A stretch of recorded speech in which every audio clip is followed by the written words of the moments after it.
नमस्कारम प्रिय विद्यार्थियों।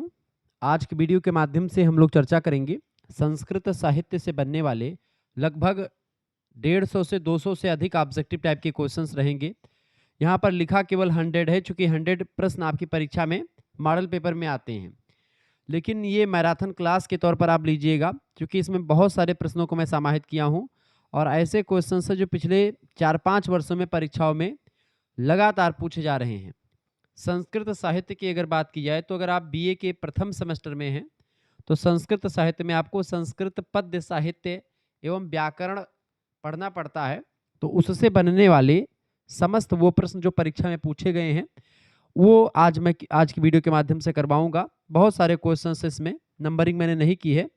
ये प्रैक्टिस सेट नंबर 1 है और इसके बाद में प्रैक्टिस सेट नंबर 2 भी आएगा, तो परेशान उसके लिए मत होइएगा। तो इसमें जो पिछले 3-4 सालों के प्रश्न हैं, विभिन्न विश्वविद्यालय में पूछे गए क्वेश्चंस हैं, उन क्वेश्चंस को मैं कवर करवा रहा हूं। तो ये बहुत ही महत्वपूर्ण लेक्चर है, तो आप प्लीज़ अंत तक देखिएगा। डिजिटल बोर्ड पर मैं नहीं पढ़ा रहा हूं तो इंटरेस्टिंग थोड़ा सा आपको कम लगेगा, लेकिन हाँ, इतनी जानकारी दे दूंगा कि आपको और कहीं से कुछ पढ़ने की ज़रूरत नहीं पड़ेगी। आइए चर्चा करने का प्रयास करते। बीए फर्स्ट सेमेस्टर संस्कृत साहित्य पढ़ना है आपको, संस्कृत पद्य साहित्य एवं व्याकरण, उससे बनने वाले बहुत सारे ऑब्जेक्टिव टाइप के प्रश्न। चले, प्रश्न आपकी स्क्रीन पर आ चुका है। ये सारे क्वेश्चंस परीक्षा में पूछे गए हैं, मैं बार बार बताऊंगा नहीं बाबू, लेकिन ये प्रश्न हमेशा परीक्षा में पूछे गए हैं। ठीक है, जैसे ये क्वेश्चन आपका पहला आ चुका है, श्रीमद् भगवत गीता किस ग्रंथ का अंश है? आप सभी को पता होगा, रामायण जो ग्रंथ है इसको लिखा है महर्षि वाल्मीकि जी ने, और ये एक प्रकार से भगवान राम से रिलेटेड है। और श्रीमद् भगवत गीता को कहा किसने? भगवान श्री कृष्ण के मुखारबिंदों के द्वारा निकली है। अर्जुन के द्वारा उसका पुटपान किया गया है, यानी अर्जुन ने उसको सुना है। ठीक है, इसमें आप देखते हैं कि शुरुआती अध्याय है, यदा यदा ही धर्मस्य ग्लानिर्भवति भारतः अभ्युत्थानम अधर्मस्य तदात्मानं सृजाम्यहम्। ठीक है, यत्र योगेश्वरा किसणौ यत्र पार्थो धनुर्धरः तत्र श्री विजय विभूति ध्रुवानीति मतिर्ममः। इस तरीके से आप तमाम श्लोक देखेंगे। ठीक है धर्म क्षेत्र, पहला श्लोक क्या है इसका? धर्म क्षेत्रे कुरुक्षेत्रे संवेतायुवत्सवा मामकस पांडवस पुत्रम किम कुर्वन्ति संजय, इस तरीके से है। ठीक है, थोड़ा सा अगर गलत ना हूं मैं तो श्रीमद् भगवत गीता जो है ये रामायण का अंश नहीं है। रामायण के रचयिता, चूंकि प्रश्न परीक्षा में पूछा जाएगा रामायण के लेखक कौन है, तो महर्षि वाल्मीकि जी ने लिखा है। 7 कांडों में बटा हुआ है, संस्कृत भाषा में लिखा गया है। श्रीमद् भागवत की बात की है तो श्रीमद् भागवत जो है उससे भी रिलेटेड नहीं है। ये श्रीमद् भागवत जो है एक कथा होती है 7 दिनों की, जो भागवत कथा होती है भगवान श्री कृष्ण के जीवन से संबंधित है। नाट्य शास्त्र की बात की है तो नाट्य शास्त्र को लिखा है भरत मुनि ने। ठीक है, तो ये उनकी रचना नहीं है, भरत मुनि की रचना है ये, इसमें संबंध नहीं। भरत महाभारत बिल्कुल राइट आंसर आपका होगा। महर्षि वेदव्यास का पूरा नाम है कृष्ण द्वैपायन वेदव्यास। कृष्ण द्वैपायन वेदव्यास जी ने महाभारत नाम का एक महाकाव्य लिखा, दुनिया का सबसे विशाल ग्रंथ है, सबसे बड़ा महाकाव्य है। इसी का एक अंश है श्रीमद् भगवत गीता। और आपको बता दूं महाभारत किस में बटा हुआ है? महाभारत पर्वों में बटा हुआ। किस में बटा हुआ है? पर्व में बटा हुआ है। पर्व, जैसे रामायण कांड में बटा हुआ है, कामायनी महाकाव्य सर्ग में बटा हुआ है, ऐसे ही महाभारत पर्व में बटा हुआ है। कई पर्व हैं इसमें। इसमें से जो भीष्म पर्व है, उसी भीष्म पर्व में, या भीष्म पर्व कह सकते हैं, भीष्म पर्व मैं बोल रहा हूँ, तो श्रीमद् भगवत गीता उसी भीष्म पर्व का एक अंश है। यह बात आप ध्यान रखेंगे। इसको गीता इसलिए कहते हैं क्योंकि भगवान श्री कृष्ण ने इसको गा करके सुनाया था। कैसे गाया था? कि यत्र योगेश्वरा किशणौ यत्र पार्थौ धनुर्धरः, इस तरीके से गाया था। आगे देखिए, दूसरा प्रश्न, गीता में कुल कितने अध्याय हैं? फटाफट से आप बताने का प्रयास करेंगे। गीता में कुल कितने अध्याय हैं? श्रीमद् भगवत गीता की बात हो रही है। श्रीमद् भगवत गीता में कुल कितने अध्याय हैं? फटाफट से आप बताने का प्रयास करेंगे। इसका करेक्ट आंसर क्या हो जाएगा? श्रीमद् भगवत गीता की अगर बात की जाए तो इसमें 18 अध्याय हैं कुल मिलाकर के। ऑप्शन नंबर इसका बी करेक्ट आंसर हो जाएगा। कभी भी आप बनारस जाइएगा तो बनारस हिंदू विश्वविद्यालय में प्रवेश कर जाइएगा, लंका गेट से घुस जाइएगा अंदर, और सीधे वहीं से या लंका गेट पे ही रहते हैं, क्या नाम है, बैटरी रिक्शा वाले, उनसे बोलिएगा हमको बीटी घुमा दीजिए। बीटी माने विश्वनाथ टेम्पल। वहां पर जाइएगा तो दूसरे मंजिले पे जब मंदिर के आप जाएंगे तो वहां पर पूरे दीवार में 18 अध्याय गीता लिखी हुई है। ठीक है, पत्थरों पर खुदवा करके लिखी गई, बड़ी जबरदस्त है, आप पढ़िएगा। अगला प्रश्न है, वेदत्रयी में किसकी गणना नहीं होती है? वेदत्रयी, वेद माने होता है वेद और त्रयी माने होता है 3 वेदों का समूह। त्रयी माने तीन वेदों का समूह, मतलब तीन चीजों का समूह को त्रयी कहते हैं। वेद त्रयी मतलब तीन वेदों का समूह। तीन वेद जो शुरुआती वेद रहे, खास करके ऋग्वेद पहला वेद, यजुर्वेद और सामवेद, ये तीनों वेद जो है वेद त्रयी में शामिल होते हैं। जबकि अथर्ववेद बाद में आया, ये शामिल नहीं होता है, ये बात आप ध्यान रखेंगे। तो इसका करेक्ट आंसर सी ऑप्शन लग जाएगा। अगला प्रश्न आ चुका है, वेदों की कुल संख्या कितनी है? वेदों की कुल संख्या कितनी है? 4 वेद हैं कुल मिलाकर के। ऑप्शन नंबर इसका ए करेक्ट आंसर होगा। ये सारे प्रश्न पूछे गए हैं, सिद्धार्थ यूनिवर्सिटी में आता है, राजा महेंद्र प्रताप सिंह स्टेट यूनिवर्सिटी अलीगढ़, ठीक है, दीनदयाल उपाध्याय गोरखपुर विश्वविद्यालय, इन सभी में प्रश्न पूछा गया। डॉक्टर भीमराव अम्बेडकर आगरा विश्वविद्यालय में पूछा गया है, ठीक है। ये सारे क्वेश्चन आए हुए हैं इन सभी विश्वविद्यालय में, ये बात आप ध्यान रखेंगे, ठीक है। तो आप सभी लोग प्लीज वीडियो को अंत तक जरूर देखिएगा, क्योंकि बहुत ही जबरदस्त तरीके से मैं आपको, मां शाकुंभरी सहारनपुर विश्वविद्यालय में पूछा गया है, लखनऊ विश्वविद्यालय में लिखने वाला आता है, उसमें नहीं आया है, ठीक है। ये बात आप ध्यान रखेंगे। 2021, 22, 23, 24 सब में सारे क्वेश्चन आ रहे हैं। अगला प्रश्न है, ऋग्वेद में कितने मंडल हैं? ऋग्वेद में बेटा कितने मंडल हैं? ऋग्वेद में 10 मंडल हैं। कितने मंडल हैं ऋग्वेद में? ऋग्वेद में 10 मंडल हैं। कितने मंडल हैं बाबू? ऋग्वेद में आपके 10 मंडल हैं। ये बात आप ध्यान रखेंगे। फटाफट से वीडियो को लाइक कर दीजिएगा। चैनल पर अगर नए आए हैं तो प्लीज़ चैनल को सब्सक्राइब जरूर कर दीजिएगा, क्योंकि ऐसी इन्फॉर्मेटिव वीडियो आपको और कहीं पर नहीं मिलने वाली है। शुक्ला स्टडी पॉइंट एकमात्र ऐसा चैनल है जो आपके लिए इस तरीके की वीडियोस बनाता है, जिससे आप परीक्षा में काफ़ी अच्छा कर पाते हैं और बहुत कुछ हासिल कर पाते हैं। शुक्ला स्टडी पॉइंट चाहता है कि आप परीक्षा में अच्छा ही करें, ठीक है। अगला प्रश्न आप देखिएगा। अगला क्वेश्चन क्या आ चुका है बाबू? प्रश्न आ चुका है, इनमें से सबसे प्राचीन वेद कौन सा है? इनमें से सबसे प्राचीन वेद है ऋग्वेद। यहाँ तक कि ऋग्वेद जो है दुनिया का सबसे प्राचीन ग्रंथ माना जाता है। तो ऑप्शन नंबर इसका बी करेक्ट आंसर होगा। सबसे नया वेद कौन सा है? तो अथर्ववेद जो है वो सबसे नया वेद हो। अथर्ववेद जो है सबसे नया वेद होता है। क्लियर, ये बात आप ध्यान रखेंगे। चलिए अगला प्रश्न आपके स्क्रीन पर आ चुका है, आयुर्वेद में किसका वर्णन किया गया है? आयुर्वेद में किसका वर्णन किया गया है? आयु के हित अहित का वर्णन, या रोग होने के कारण से निदान और शमन का वर्णन, या फिर ए और बी दोनों। करेक्ट आंसर क्या हो जाएगा? इसका राइट आंसर क्या हो जाएगा? आयुर्वेद में किसका वर्णन है बेटा? आयुर्वेद में किसका वर्णन है? फटाफट से आप बताने का प्रयास करेंगे। तो आयुर्वेद की अगर बात की जाए तो आयुर्वेद में वर्णन किसका किया गया है? आयुर्वेद में वर्णन किया गया है आयु के हित और अहित का वर्णन, और रोग होने के कारण से निदान और शमन का वर्णन, यानी कि कोई रोग हो जाए तो उसका निवारण कैसे होगा, उसको खत्म कैसे किया जाएगा, इन सभी का वर्णन किया गया है बहुत ही बारीकी के साथ। अगला प्रश्न आपकी स्क्रीन पर आ चुका, फटाफट से आप देखने का प्रयास करेंगे। वीडियो को लाइक और शेयर जरूर करते रहिएगा। चले, वाल्मीकि रामायण में कितने कांड हैं? वाल्मीकि रामायण हो या फिर रामचरितमानस हो तुलसीदास जी का, दोनों में 7-7 कांड हैं। ऑप्शन नंबर इसका सी करेक्ट आंसर हो जाएगा, 7 ही कांड हैं। अगला प्रश्न है, पंचम वेद किसको कहा जाता है?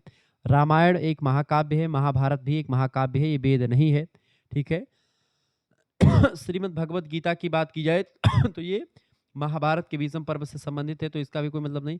उपनिषद जो होते हैं, उपनिषदों को हम, एक मिनट, पंचम वेद किसको कहते हैं बेटा?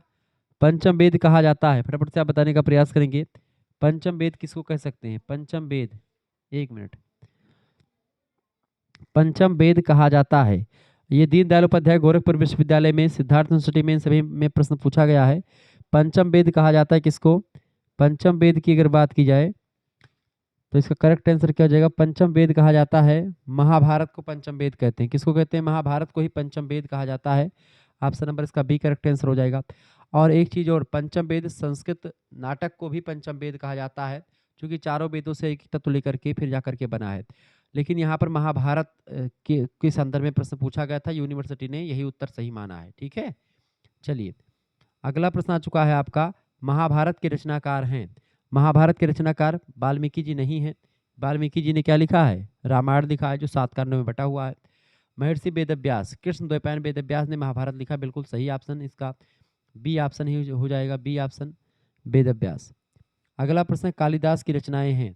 कालिदास की बात की है, कालिदास की कितनी रचनाएं हैं? फटाफट से आप बताने का प्रयास करेंगे। कालिदास की कितनी रचनाएं बेटा? कालिदास की कितनी रचनाएं हैं? कालिदास की रचनाओं की अगर बात की जाए तो कालिदास की रचनाओं की संख्या कम से कम 7 है। कितनी रचनाएं कालिदास की? कालिदास की 7 रचनाएं जो है वो लेख में मिलती हैं। डी ऑप्शन इसका करेक्ट आंसर हो जाएगा।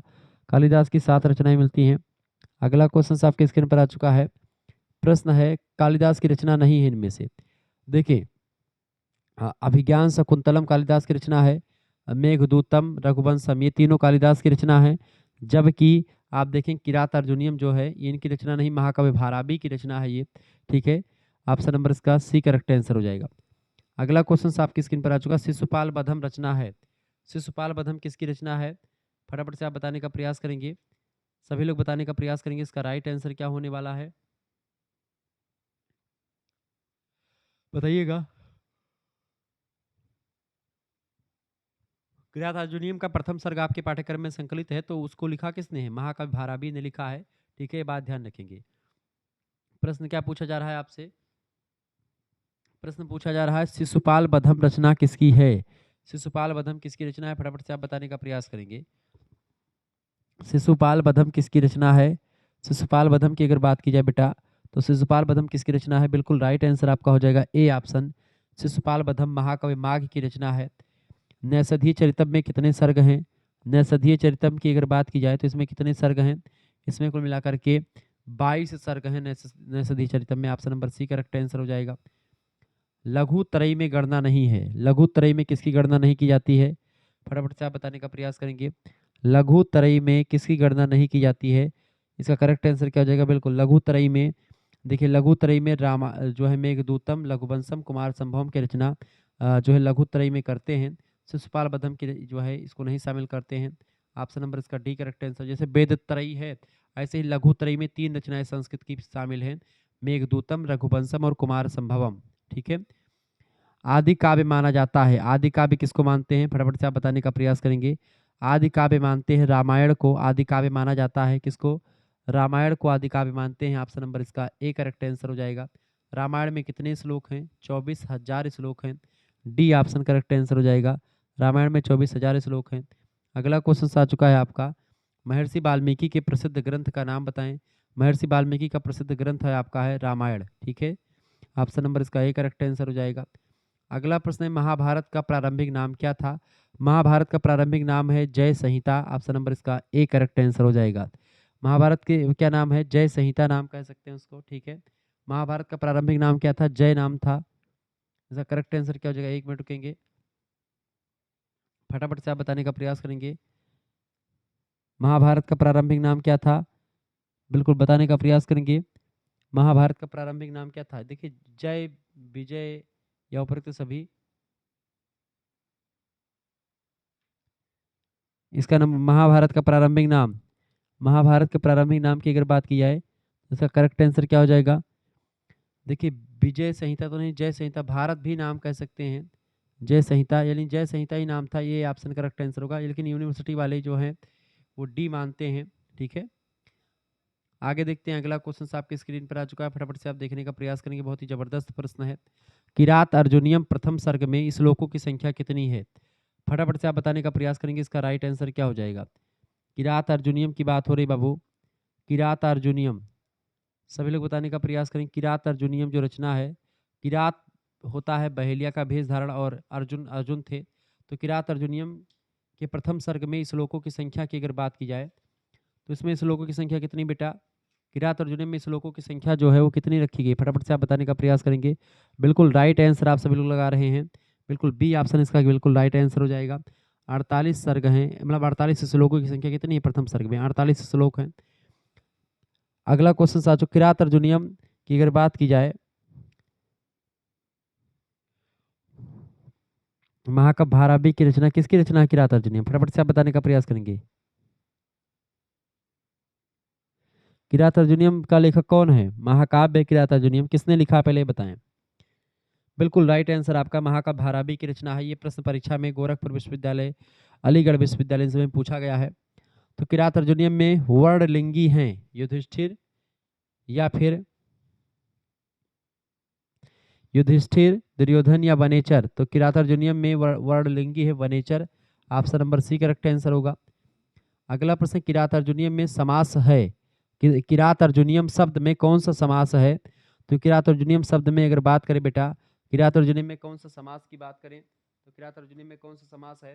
फटाफट से आप बताने का प्रयास करेंगे। किरात अर्जुनियम में समास की अगर बात करें इसका राइट आंसर क्या हो जाएगा? फटाफट से आप बताने का प्रयास करेंगे। किरात अर्जुनियम में कौन सा समास है? द्वंद्व, द्विगु, कर्मधारा या बहुब्रीहि? किरात अर्जुनियम जो महाकाव्य है, इसमें जो अगर बात की जाए क्या नाम है समास की, तो इसमें कौन सा समास है? इसमें है द्वंद्व समास। किरात अर्जुनियम में कौन सा समास है?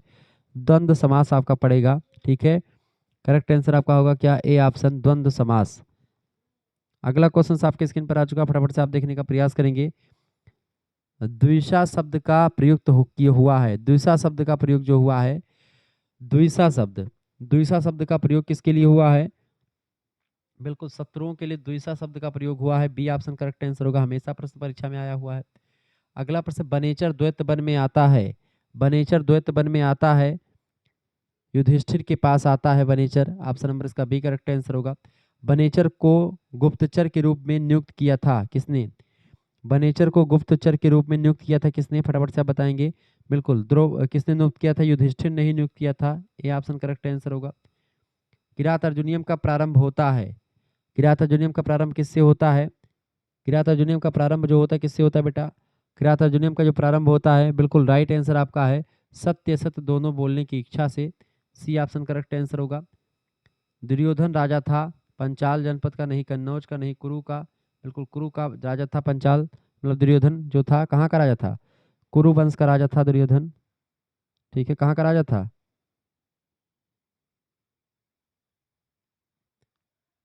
दुर्योधन कुरु का राजा था, बिल्कुल। इसका करेक्ट आंसर क्या हो जाएगा? बिल्कुल राइट आंसर आपका है, बिल्कुल बी ऑप्शन इसका राइट आंसर हो जाएगा। बिल्कुल दुर्योधन राजा कहाँ था? कुरु जनपद का महाराजा था एक। अगला प्रश्न आपकी स्क्रीन पर आ चुका है। किरात अर्जुनियम के अनुसार राजाओं का चरित्र होता है। किरात अर्जुनियम के अनुसार राजाओं का चरित्र जो होता है वो कठिनाई से समझने योग्य होता है। सरल तरीके से आप उसको समझ नहीं पाते हैं। डी ऑप्शन करेक्ट आंसर होगा। अगला प्रश्न आ चुका, किरात अर्जुनियम किसकी रचना है? किरात अर्जुनियम जो है महाकवि भारवी की रचना है। ए ऑप्शन करेक्ट आंसर हो जाएगा।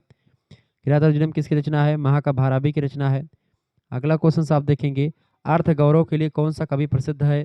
तो अर्थ गौरव के लिए महाकवि भारवी ही प्रसिद्ध हैं। Option number B correct answer हो जाएगा। अगला क्वेश्चन आप देखेंगे, अगला प्रश्न, भारवी का स्थिति काल कौन सा है? 600 ईस्वी के आसपास के समय काल के हैं महाकवि भारवी, जिन्होंने किरात अर्जुनियम जैसा महाकाव्य लिखा। ये महाभारत के ग्रंथ का एक जो है वो समय है जब युधिष्ठिर जो है जंगल में होते हैं और अर्जुन जो है तपस्या करने के लिए दिव्यास्त्र की प्राप्ति के लिए जाते हैं। अगला क्वेश्चन आ चुका है, हितम मनोहारी च दुर्लभम वचः सूक्ति उद्धृत है। फटाफट से आप बताने का प्रयास करें, इसका राइट आंसर क्या हो जाएगा? इसका राइट आंसर क्या हो जाएगा? बिल्कुल हितम मनोहारी च दुर्लभम वचः सूक्ति उद्धृत है। ये प्रश्न हमेशा परीक्षा में डॉक्टर भीमराव अम्बेडकर आगरा विश्वविद्यालय, दीनदयाल उपाध्याय गोरखपुर विश्वविद्यालय 2023 में, आगरा में 2021 में, 2023 में, 2022 में, डीडीयू में 2022 में, सब में पूछा गया क्वेश्चन है, ध्यान रखेंगे। हितम मनोहारी च दुर्लभम वचः सूक्ति जो है उद्धृत है, किस ग्रंथ से उद्धृत है बेटा? बिल्कुल राइट आंसर आपका हो जाएगा, बिल्कुल बहुत बढ़िया, करेक्ट आंसर आपका हो जाएगा बी ऑप्शन। बिल्कुल जिन्होंने बी लगा दिया, किरात अर्जुनियम का ही ये है। ये सूक्ति याद कर लीजिएगा, परीक्षा में हमेशा आता है। किरात अर्जुनियम में कितने सर्ग है? That is most important question, हमेशा परीक्षा में पूछा ही गया है। एक भी एग्जाम ऐसा नहीं हो संस्कृत इसमें पूछा ना गया हो। ए ऑप्शन करेक्ट आंसर होगा। 18 सर्ग है किरात अर्जुनियम में। ठीक है, अगला प्रश्न, किरात अर्जुनियम की कथा ली गई है। किरात अर्जुनियम की कथा कहाँ से ली गई है? बिल्कुल राइट आंसर हो जाएगा, महाभारत के वन पर्व से ली गई है। महाभारत के वन पर्व में जब जो है जाते हैं ये लोग पांचों पांडव, तो फिर आप देखते हैं युद्ध करने के लिए, दिव्यास्त्रों की प्राप्ति के लिए अर्जुन जो होते तपस्या करने के लिए जाते हैं, और वो तपस्या करते हैं। जब तपस्या से भगवान शंकर प्रसन्न होते हैं तो फिर वो परीक्षा लेने के लिए इनसे आते हैं किरात का भेष धारण करके, और इस तरीके से ये पूरा महाकाव्य इसी घटना पर आधारित है। बृहत्त्रयी में गणना नहीं है किसकी? बृहत्त्रयी में गणना नहीं की जाती किसकी? बृहत्त्रयी के जो ग्रंथ हैं, बृहत्त्रयी, एक होता है लघुत्रयी, एक होता है बृहत्त्रयी। तो लघुत्रयी में आप 3 ग्रंथ मैंने आपको बताए थे। आप बताएं बृहत्त्रयी में कौन सा ग्रंथ शामिल नहीं? तो 3 ग्रंथ कौन से बृहत्त्रयी में शामिल हैं? बृहत्त्रयी में कौन शामिल नहीं बेटा? बृहत्त्रयी में अभिज्ञान शकुंतलम जो है बृहत्त्रयी में शामिल नहीं है।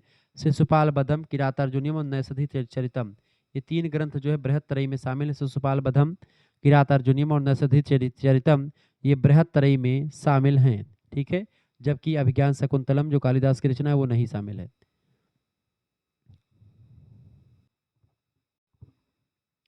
अगला प्रश्न आपकी स्क्रीन पर आ चुका है, कुमार संभवम, कुमार संभवम के प्रथम सर्ग में छंद है, कौन सा छंद है? कुमार संभवम की अगर बात की जाए, कुमार माने कार्तिकेय भगवान, संभवम आप समझते ही हैं भगवान शंकर के पुत्र हैं कुमार यानी कार्तिकेय, तो उन्हीं के उद्भव की गाथा जो है इसमें पूरी बताई गई है।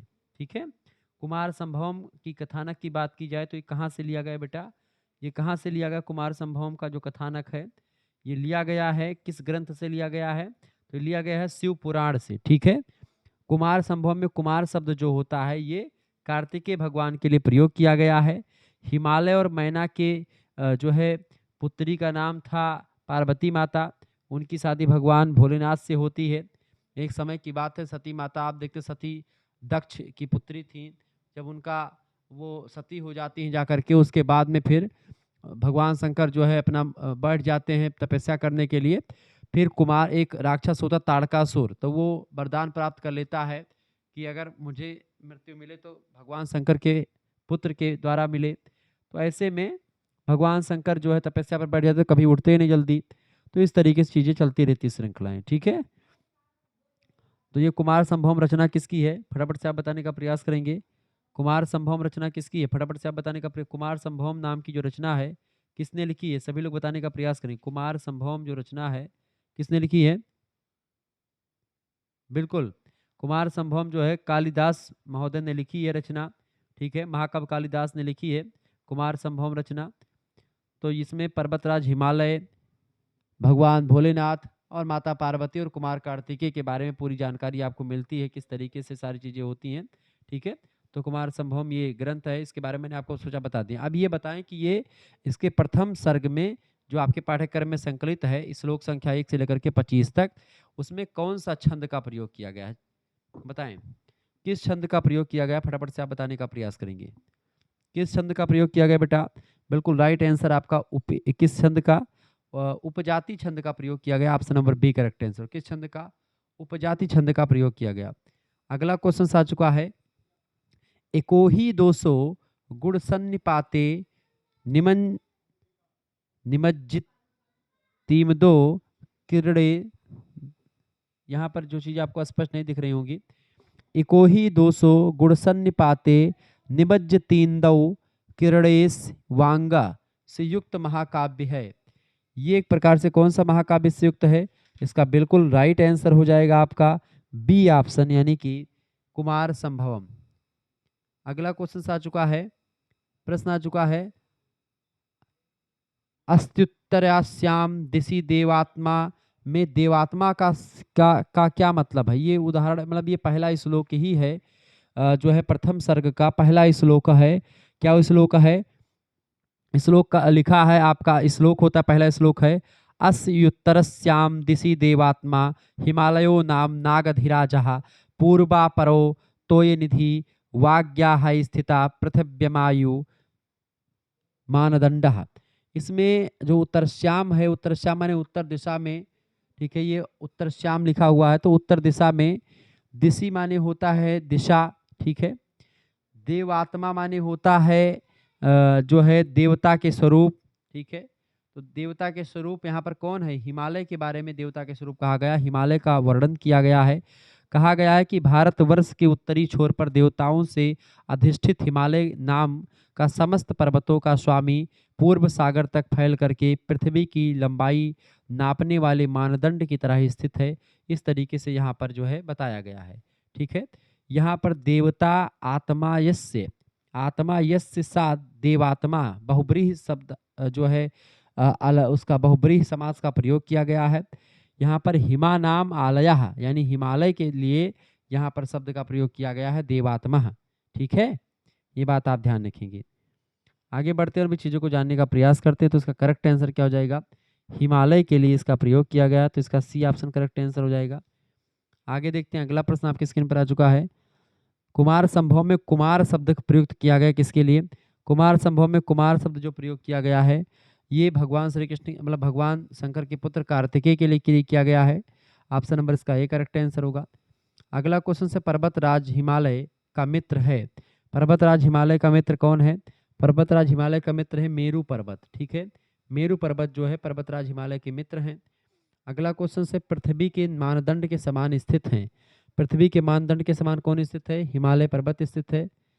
पृथ्वी के मानदंड के समान कौन स्थित है? हिमालय पर्वत स्थित है। ध्यान रखेंगे ये सारे क्वेश्चन परीक्षा में देखिए कई विश्वविद्यालय में से डीडीयू का पेपर ऑब्जेक्टिव होता है, ठीक है। राजा महेंद्र प्रताप सिंह स्टेट यूनिवर्सिटी का ऑब्जेक्टिव होता रहा अभी तक, ठीक है। इसके अलावा सिद्धार्थ यूनिवर्सिटी का बहुत कम हुआ, डॉक्टर भीमराव अम्बेडकर आगरा विश्वविद्यालय, और बाकी राम मनोहर लोहिया का लिखने वाला आता है, महात्मा गांधी काशी विद्यापीठ का लिखने वाला आता है, बीयू झांसी का लिखने वाला आता है, प्रोफेसर रज्जू भैया प्रयागराज का लिखने वाला आता है, छत्रपति साहू जी महाराज कानपुर विश्वविद्यालय का लिखने वाला आता है, ठीक है। वीर बहादुर सिंह पूर्वांचल विश्वविद्यालय का लिखने वाला आता है, चौधरी चरण सिंह मेरठ विश्वविद्यालय का लिखने वाला आता है, ठीक है।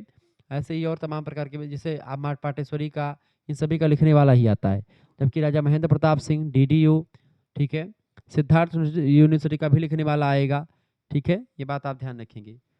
तो ये सब प्रश्न परीक्षा में आते रहते, तो परेशान होने की आपको जरूरत नहीं, सारे क्वेश्चन से सब पूछे गए परीक्षाओं में, तो आप याद कर लीजिएगा। अगला प्रश्न हिमालय का वर्णन है। देखिए आपकी परीक्षा माइनर में संस्कृत है, मेजर में, तो दोनों के लिए इंपॉर्टेंट है। हिमालय का वर्णन किसमें किया गया है?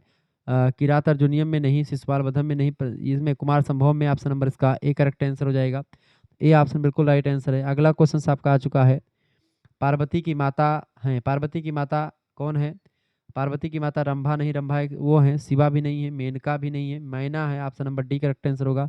पार्वती की माता का नाम क्या है? माता पार्वती जी की माता का नाम है मैना, जो कि पर्वतराज हिमालय की पुत्र मतलब की पत्नी है। अगला क्वेश्चन आ चुका है, कुमार संभवम महाकाव्य कति सर्गः, यानी कुमार संभवम महाकाव्य में कितने सर्ग हैं? कुमार संभवम महाकाव्य में कितने सर्ग हैं बेटा? सप्तदश, यानी कि 17 सर्ग हैं। इसमें कितने सर्ग हैं? सप्तदश सर्ग, ठीक है। कुमार संभव महाकाव्ये कति सर्गः, तो कुमार संभव महाकाव्ये सप्तदश सर्गः अस्ति, ठीक है। कुमार संभव महाकाव्य में सप्तदश सर्ग हैं। करेक्ट आंसर क्या हो जाएगा? सी ऑप्शन बिल्कुल राइट आंसर हो जाएगा। परीक्षा में खूब प्रश्न पूछा गया है। अगला प्रश्न पूछा जा सकता है, कुमार संभवम अर्थ अस्ति ही, कुमार संभवम का क्या अर्थ है? कुमार संभवम का अर्थ होता है कार्तिकेयस्य जन्मः, कार्तिकेय के जन्म से संबंधित इसका अर्थ है कुमार संभवम का, कुमार की उत्पत्ति, ठीक है। अगला क्वेश्चन आपके स्क्रीन पर आ चुका, कुमार संभवम के प्रथम सर्ग में कुल कितने पद्य, मतलब कुल कितने पद्य हैं? कुमार संभवम के प्रथम सर्ग में कुल मिलाकर के अगर जो है उसकी बात की जाए पद्य की, तो कुल मिलाकर के 60 पद्य आपको मिलेंगे कुमार संभवम के प्रथम सर्ग में। कुमार संभवम के कुल कितने पद्य शामिल हैं? तो 60 पद्य शामिल हैं। ऑप्शन नंबर इसका डी करेक्ट आंसर हो जाएगा। अगला क्वेश्चन आ चुका, धारित्री शब्द से अर्थ अस्ति, धारित्री शब्द का क्या अर्थ है? धारित्री शब्द का अर्थ होता है, बिल्कुल डी ऑप्शन में दिया है आपका, पृथ्वी को धारित्री कहा जाता है, क्योंकि अपने जो है ये सब कुछ समाहित कर लेती पृथ्वी अपने आप में। अगला क्वेश्चन आ चुका, हिमालय कस्याम दिशि वर्तते, हिमालय किस दिशा में स्थित है? हिमालयः उत्तरायास मतलब उत्तरश्याम दिशि वर्तते है। ऑप्शन नंबर इसका ए करेक्ट आंसर होगा। ऐसा प्रश्न परीक्षा में आया हुआ है। अगला क्वेश्चन है आपका, नागाधिराजो अस्ति ही, नागाधिराजो अस्ति ही, ये क्या होगा? नागाधिराजो अस्ति ही, इसका करेक्ट आंसर क्या है? नागाधिराजो अस्ति ही, डी ऑप्शन लगा दीजिएगा, हिमालय, नागाधिराज अस्ति हिमालय, ठीक है। ऑप्शन नंबर इसका डी करेक्ट आंसर होगा। अगला प्रश्न आ चुका, सर्वे पर्वतः काम मत्सः परिकल्पितवन्तः, यानी सर्वे पर्वतः काम मत्सः परिकल्पितवन्तः, तो इस करेक्ट आंसर क्या हो जाएगा? हिमालयस्य। Option number A correct answer होगा, हिमालयस, हिमालय में हिमालयस। अगला क्वेश्चन आपका आ चुका है, अनंत रत्न नाम प्रभव का अस्ति, यानी अनंत रत्न जो है कहाँ पर आपको मिलते हैं, कहाँ पर उद्भव होते हैं? तो ये होते हैं पर्वतों से। ऑप्शन नंबर इसका बी करेक्ट आंसर हो जाएगा। जिन बच्चों ने बी लगा दिया उनका राइट आंसर है। अगला क्वेश्चन आपका आ चुका है, कुमार संभव में किस प्रकार का मंगलाचरण है? तो आशीर्वादात्मक मंगलाचरण का प्रयोग कुमार संभव में, एक मिनट, जो है वस्तु निर्देशात्मक जो है किया गया है। करेक्ट आंसर क्या हो जाएगा इसका? बिल्कुल कुमार संभव में जो है करेक्ट आंसर क्या हो जाएगा? कुमार संभव में वस्तु निर्देशात्मक मंगलाचरण का प्रयोग है। मंगलाचरण का मतलब होता है, जैसे जब कोई रचना लिखी जाती है तो उसके बखान के लिए उसके बारे में तमाम सारी चीज़ें लिखी जाती हैं। उस रचना बखान के लिए बोल रहा हूँ, उस रचना से पहले भगवान गणेश की, गौरी की, इन सभी की वंदना करी जाती है, भगवान की वंदना करी जाती है।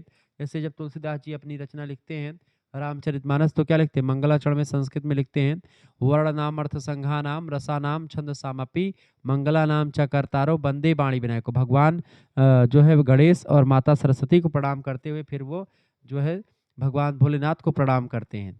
इस तरीके से वो अपनी रचना को लिखते हैं। अगला प्रश्न आपकी स्क्रीन पर आ चुका है, फटाफट से आप देखने का प्रयास करेंगे। बड़ा ही जबरदस्त प्रश्न आपकी स्क्रीन पर आ चुका है।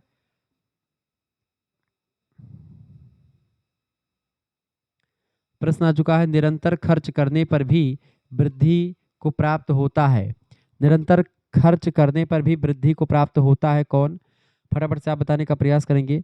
निरंतर खर्च करने पर भी वृद्धि को प्राप्त होता है कौन? फटाफट से आप बताने का प्रयास करेंगे। इसका राइट आंसर क्या हो जाएगा? निरंतर खर्च करने पर वृद्धि को प्राप्त होता है कौन? प्राप्त होता है वृद्धि को? बिल्कुल राइट आंसर क्या हो जाएगा इसको? निरंतर खर्च करने पर भी वृद्धि को प्राप्त होता है गड़ा धन, मूलधन, पैतृक धन या विद्याधन। तो विद्याधन करेक्ट आंसर। ज्यों ज्यों खर्चे त्यों त्यों बढ़े और बिन खर्चे घट जाए, विद्याधन होता है। ठीक है, इसका करेक्ट आंसर क्या हो जाएगा? सी ऑप्शन हो जाएगा इसका करेक्ट आंसर। बिल्कुल, जिन बच्चों ने सी ऑप्शन लगा दिया है उनका बिल्कुल राइट आंसर है। ठीक है, सी ऑप्शन लगा दो बाबू, सी ऑप्शन बिल्कुल राइट आंसर इसका हो जाएगा। ठीक है, जिन बच्चों ने सी लगा दिया उनका बिल्कुल करेक्ट आंसर है। अगला क्वेश्चन आपका आ चुका है, शास्त्रों में किसके लिए औषधि नहीं बताई गई है? ये नीति शतकम से संबंधित जो है प्रश्न है। नीति शतकम की बात की है तो नीति शतकम की रचना किसने करी है? बताएं, सभी लोग बताने का प्रयास करें। नीति शतकम में कई सारे दोहे संकलित हैं।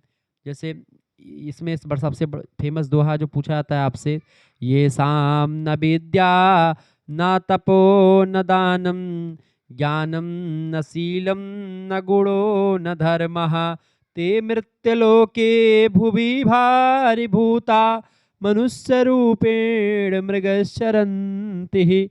यानी कि ये साम न विद्या न तपो न ज्ञानम दानम शीलम न गुणो न धर्मः। यानी कि ये साम न विद्या न तपो न दानम न ज्ञानम न शीलम न गुणम न धर्मते मृत्युलोके भूवि भारि भूता सन्ति मनुष्य रूपेण मृगशरन्ति। यानी वह व्यक्ति जिन मनुष्यों के पास ना तो विद्या है, ना तप है, ना ज्ञान है, ना दान है, ना ही सदाचार है, ना धर्म है, और वे इस पृथ्वी पर भार स्वरूप हैं और मनुष्य के रूप में वे पशु के समान व्यर्थ ही विचरण करते हैं। उनका कोई उद्देश्य नहीं होता है। मृगशरन्ति माने होता है, मृगशरन्ति जो है एक जो है यहाँ पर जो है सच्युत संधि का प्रयोग किया गया है मृगशरन्ति शब्द में। मृगः धन चरंती बराबर मृगस चरंती, ये बात आप ध्यान रखिएगा। मैं व्याख्या बताऊंगा एक दिन, में पूरी व्याख्या आपको समझा दूंगा इसकी। नीति शतकम की व्याख्या को अधिकतर चीजों को समझाने का प्रयास रहेगा। क्लियर? तो परेशान होने की आपको जरूरत नहीं पड़ेगी। तो शास्त्रों में किसके लिए औषधि नहीं बताई गई है? शास्त्रों में जो है मूर्खों के लिए कोई औषधि नहीं बताई गई है। मूर्खों के लिए कहा गया कि मूर्ख को कितनी भी औषधि आप दे देंगे वो औषधि उसको काम नहीं आती है, क्योंकि मूर्ख जो होता है वो किसी भी स्थिति में औषधि का उपयोग नहीं कर पाता है। महाकवि भर्तृहरि ने लिखा है नीति शतकम, ये बात आप ध्यान। नीति शतकम, श्रृंगार शतकम और वैराग्य शतकम, ये 3 रचना इन्होंने लिखी है। ठीक है, महाकवि भारवी ने। ठीक है, ये बात आपने ध्यान रखिए। नीति शतकम बड़ा ही फेमस ग्रंथ है और बहुत ही इसमें ज्ञान की बातें बताई गई हैं। ठीक है, चलिए आगे बढ़ते और चीज़ों को जानने का प्रयत्न। तो इसी नीति शतकम से संबंधित ये सब प्रश्न पूछे गए हैं परीक्षा में, वो मैं आपको बता रहा हूँ। ठीक है, तो शास्त्रों में किसके लिए औषधि नहीं बताई गई है? तो शास्त्रों में किसके लिए औषधि नहीं बताई गई बेटा? बिल्कुल करेक्ट आंसर आपका हो जाएगा। ठीक है, मूर्खों के लिए औषधि नहीं बताई गई है। अगला क्वेश्चन आपकी स्क्रीन पर आ चुका है, साहित्य शतक कला विहीन उक्ति है। साहित्य शतक साहित्य संगत कला विहीन, साहित्य संगत कला विहीना उक्ति किसकी? साहित्य संगत कला विहीना, ये उक्ति किसकी है? नीति शतक, बिल्कुल नीति शतक की उक्ति है। नीति शतक में ये उक्ति है। ऑप्शन नंबर इसका ए करेक्ट आंसर होगा। नीति शतक को किसने लिखा? भर्तृहरि ने लिखा है। किरातार्जुनीयम को महाकवि भारवी ने लिखा है। कुमार संभवम को कालिदास ने लिखा है। ये बात आप ध्यान रखेंगे। ठीक है, अगला प्रश्न आ चुका है, ब्रह्मा भी प्रसन्न नहीं कर सकते किसको? अज्ञानी को, विद्वान को, पंडित को, आत्मज्ञानी अल्पज्ञानी को। देखिए ब्रह्मा भी प्रसन्न जो है नहीं कर सकते। ब्रह्मा किसको नहीं प्रसन्न कर सकते? तो ब्रह्मा जो है किसको नहीं प्रसन्न कर सकते? जो अल्पज्ञानी होता है, जो कम ज्ञानी होता है, उसको भी वो प्रसन्न नहीं कर सकते हैं। डी ऑप्शन करेक्ट आंसर होगा। अगला प्रश्न आ चुका है, सततम वागभूषणम भूषणम में महत्वा बताई गई है। सततम वागभूषणम भूषणम में किसकी महत्ता बताई गई? आगरा में 2021 में, गोरखपुर में 2023 में और अलीगढ़ विश्वविद्यालय में 2023 में प्रश्न पूछा गया है। ये बात ध्यान रखिए। सततम वागभूषणम में महत्ता बताई गई है। किसकी महत्ता बताई गई है? बिल्कुल राइट आंसर हो जाएगा ये सी ऑप्शन, बिल्कुल करेक्ट आंसर हो जाएगा। वाणी की महत्ता बताई गई है। ठीक है, अगला प्रश्न आ चुका है। भर्तृहरि के शतक हैं। भर्तृहरि के 3 शतक हैं। कितने शतक हैं बेटा? भर्तृहरि के 3 शतक हैं। ठीक है, मैंने आपको बता दिया था श्रृंगार शतक हो गया आपका, और आपका मतलब सीता समय तीनों शतकों के बारे में बताया तो था अभी। 3 शतक कौन कौन से हैं भर्तृहरि के? फटाफट से आप बताने का प्रयास करेंगे। सभी लोग बताइएगा 3 शतक कौन कौन से हैं भर्तृहरि के? बिल्कुल, नीति शतक, श्रृंगार शतक और वैराग्य शतक, ये 3 शतक हैं। 3 प्रमुख रचनाएं इनकी हैं, उसी को त्रिशतक कहते हैं। ठीक है, ये बात आप ध्यान रखेंगे। आगे देखेंगे, प्रश्न है जड़ता को हस्ती है तथा वाणी में सत्य का संचार करती है। जड़ता को हस्ती है, वाणी में जड़ता को हरती है और वाणी में सत्य का संचार करती है। कौन? शत्रुता, सतसंगति, मित्रता या कृष्ण? बताएं। तो जड़ता को हरती है और वाणी में, जड़ता माने मूर्खता को हरती है और वाणी में सत्य का संचार करती है। इसको बोलते हैं क्या? सतसंगति। सतसंगति जो होता है, बिन सतसंग विवेक न होई, बिन सतसंग, बिना सत्संग के विवेक नहीं होता है। जड़ता को सत्संगति जो है हरती है। अगला प्रश्न आ चुका है कि दृसम जन्म ब्रह्मापि ना रण्यति, यानी कि दृसम जन्म ब्रह्मापि ना रण्यति। करेक्ट आंसर क्या हो जाएगा इसका? कि दृसम जन्म ब्रह्मापि ना रंजयति। ये इसका करेक्ट आंसर क्या हो जाएगा? बिल्कुल सी ऑप्शन में दिया है, यानी कि अल्पज्ञ जिसको कह सकते हैं, ज्ञान लव दुर्विदग्धम, अल्पज्ञ। Option number C correct answer होगा। अगला क्वेश्चन आपके स्क्रीन पर आ चुका है। प्रश्न आ चुका है, प्रश्न आप पढ़ेंगे भैया। अबोध अबोधो अबोधो अबोधो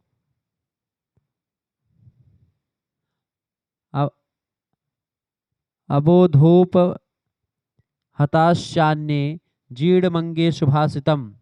सूक्ति सूक्ति रेमस्ति, यानी कि सूक्ति के बारे में बताए कहाँ पर है सूक्ति? ये सूक्ति किस उसमें है? नीति शतक की सूक्ति है। ऑप्शन नंबर इसका डी करेक्ट आंसर हो जाएगा। अगला प्रश्न है विभूषणम मौन पंडिता नाम इति सूक्ति रचिता। ये सूक्ति कहाँ पर रचित है? विभूषणम विभूषणम मौन पंडिता नाम इति सूक्ति रचिता। करेक्ट आंसर हो जाएगा ए ऑप्शन, नीति शतके है। अगला क्वेश्चन आपके स्क्रीन पर आ चुका है, प्रश्न परीक्षा में से पूछे गए हैं। साक्यो वार्यतोम जलेन हुतभृक में हुतभृक शब्द का क्या अर्थ है? साक्यो वार्यतोम जलेन हुतभुक में हुतभुक का क्या अर्थ है? हुतभुक माने होता है बेटा क्या? हुतभुक माने होता है अग्नि, आग को हुतभुक कहते हैं। विद्याभीना पशु इति सूक्ति रस्ती, यानी कि विद्या विहीना पशु भी समाना। ये सूक्ति जो है, विद्या विहीन व्यक्ति जो पशु के समान होता है, ये सूक्ति दी गई है किसमें? जो है नीति शतकम में दी गई है। प्रश्न डॉक्टर भीमराव अंबेडकर आगरा विश्वविद्यालय में पूछा गया है। दीनदयाल उपाध्याय गोरखपुर विश्वविद्यालय में सब प्रश्न परीक्षा में आए हुए हैं। आगरा विश्वविद्यालय, मासा कुंभरी सहारनपुर, राजा महेंद्र प्रताप सिंह स्टेट यूनिवर्सिटी, इन सभी में आया हुआ क्वेश्चन। अगला प्रश्न शतक त्रय में के रचयिता हैं। शतक त्रय के रचयिता कौन है? शतक त्रय के रचयिता कौन है? फटाफट से बताने का 30 नंबर करेक्ट आंसर है। शतक त्रय के रचयिता कौन है? ए ऑप्शन, बिल्कुल राइट आंसर है भर्तृहरि। शतक त्रय के रचयिता भर्तृहरि हैं। नीति शतके वर्णनमस्ति, नीति शतके वर्णनमस्ति, बिल्कुल बी ऑप्शन करेक्ट आंसर हो जाएगा। नीति शतके वर्णनमस्ति, उसको बोलते हैं नीत्याः। अगला क्वेश्चन आपके स्क्रीन पर आ चुका है, फटाफट से आप देखने का प्रयास करेंगे। बहुत ही जबरदस्त प्रश्न आ चुका है। सतसंगति ही कथय किम ना करोति पूसाम सूक्ति उद्धृत है। बताएं। प्रश्न है सतसंगति कथाय किम ना करोति पुसाम पुंसाम सूक्ति उद्धृत है। ये सूक्ति कहाँ से ली गई है? ये सूक्ति ली गई है नीति शतक से। ऑप्शन नंबर इसका सी करेक्ट आंसर होगा। ये साम न विद्या न तपो न दानम पंक्ति किस ग्रंथ से संबंधित है? तो ये ग्रंथ है नीति Shatakam. A option correct answer हो जाएगा इसका। मैंने आपको बताया भी, इसका अर्थ बता दें शुरुआत में। 34 अगला प्रश्न आ चुका है, नीति शतक में किसका वर्णन हुआ है? नीति शतक में नीति का वर्णन किया गया है। डी ऑप्शन करेक्ट आंसर हो जाएगा इसका। अगला प्रश्न आ चुका है, अगला क्वेश्चन आपकी स्क्रीन पर आ चुका है, एका ही दोषो गुण सन्निपाते निमज्जति नंदो क्रीडे सीमांग। ये उक्ति जो है, एको ही दोषो गुण सन्निपाते निमज्जतीन्दौ क्रीडे शिवांग, ये उपरोक्त सूक्ति है, किसकी है? ये नीति शतक की सूक्ति है। बिल्कुल राइट आंसर हो जाएगा इसका बी ऑप्शन। एक मिनट,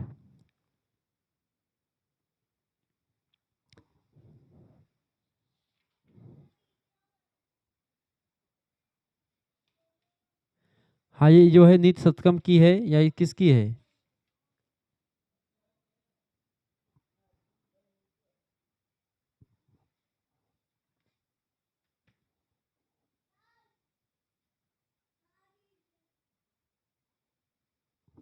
बताइए।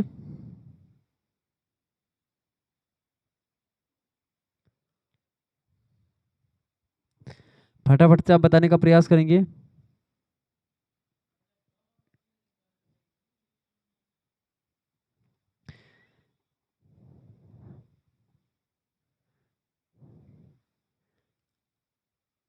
कहीं कुमार संभवम लिखा मिलता है इसका, ये कुमार संभवम की है क्या? एक मिनट रुकेंगे।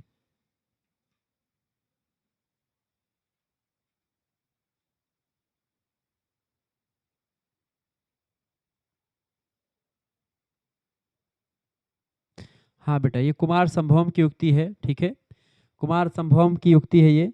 इसका करेक्ट आंसर बी ऑप्शन लगा दीजिएगा, कुमार संभवम की युक्ति है। अगला प्रश्न आ चुका है, प्रश्न आ चुका है, विपाणः का अर्थ है। विषाणः का क्या अर्थ है बताएं, विषाण का क्या अर्थ होता है? विषाण का क्या अर्थ होता है? इसका राइट आंसर हो जाएगा बिल्कुल सींग। विषाण मतलब होता है सींग, ऑप्शन नंबर इसका सी करेक्ट आंसर हो जाएगा। इस तरीके से आप लोगों ने लगभग में 100 इंपॉर्टेंट प्रश्नों को देख लिया, और हम मिलेंगे अब हम, जैसे कि ये आपका हो गया जो है इसका संस्कृत पद साहित्य का। अब व्याकरण के जो प्रश्न होंगे हम इसको प्रैक्टिस सेट नंबर 2 में देख लेंगे, फिर उसके बाद प्रैक्टिस सेट 3 भी आपके लिए लाएंगे, तो परेशान होने की आपको जरूरत नहीं है। तो इसका जो नेक्स्ट वीडियो आएगा उसमें हम प्रैक्टिस सेट 2 देखेंगे, जिसमें हम व्याकरण से संबंधित प्रश्नों को देखेंगे। धन्यवाद, मिलते हैं नेक्स्ट वीडियो में।